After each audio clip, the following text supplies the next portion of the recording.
An equilateral prism has its bottom surface silvered as shown below. Light rays falling at an angle of incidence I on the surface 1 retrace their path after reflection from the silvered surface. If refractive index of prism material is √2 then I is. तो देखो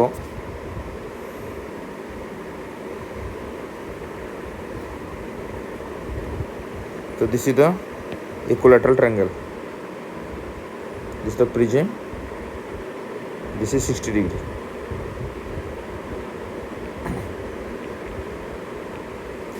So now this surface has been silvered.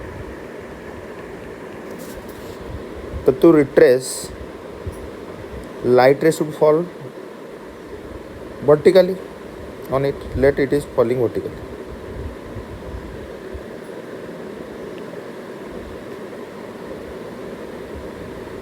Then only it can retrace.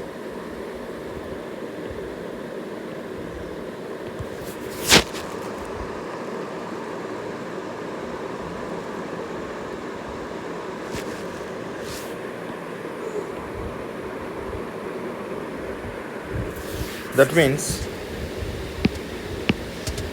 ये 60 degree, ये 60 degree,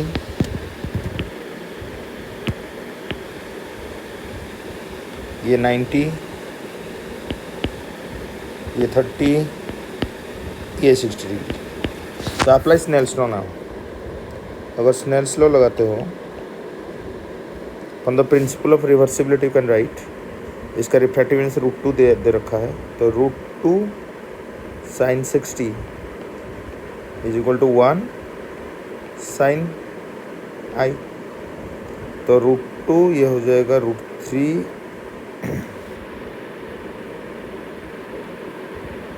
√3/2 sin I. तो sin I 3/2 ये larger than 1. Sign का value larger than 1 नहीं हो सकता. सो ये तो पॉसिबल है ही नहीं. तो कौन सा मेथड में ये रिट्रेस हो सकता है देखते हैं.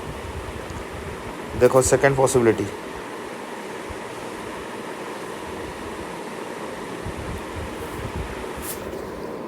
अगर रे ऐसे ट्रैवल कर रहा है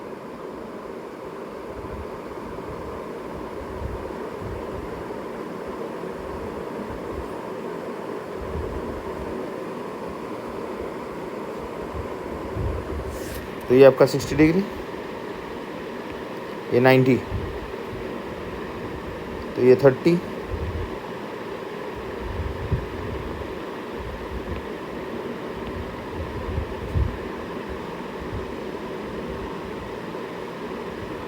तो ये 60,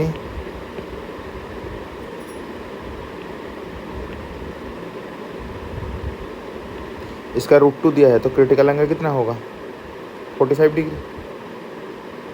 साइन सी 1/√2 के हिसाब से सी कितना हो जाएगा 45 डिग्री.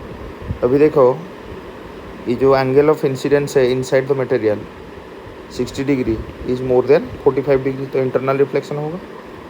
दैट्स वाई ये फिर से 60 डिग्री से ऐसे आएगा.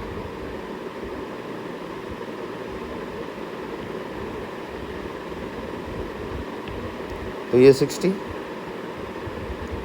तो ये 30, तो अभी देखिए ये 90 हो गया. तो सेटिस्फाई हो गया. तो अभी रे 90 डिग्री में इंसिडेंट हुआ तो अभी ये रिट्रेस हो सकता है. तो एंगल ऑफ इंसिडेंस पूछा था. तो एंगल ऑफ इंसिडेंस क्या होता है नॉर्मल के साथ जो एंगल है. तो I = 0 डिग्री होने से ही पॉसिबिलिटी होगी. This is the answer.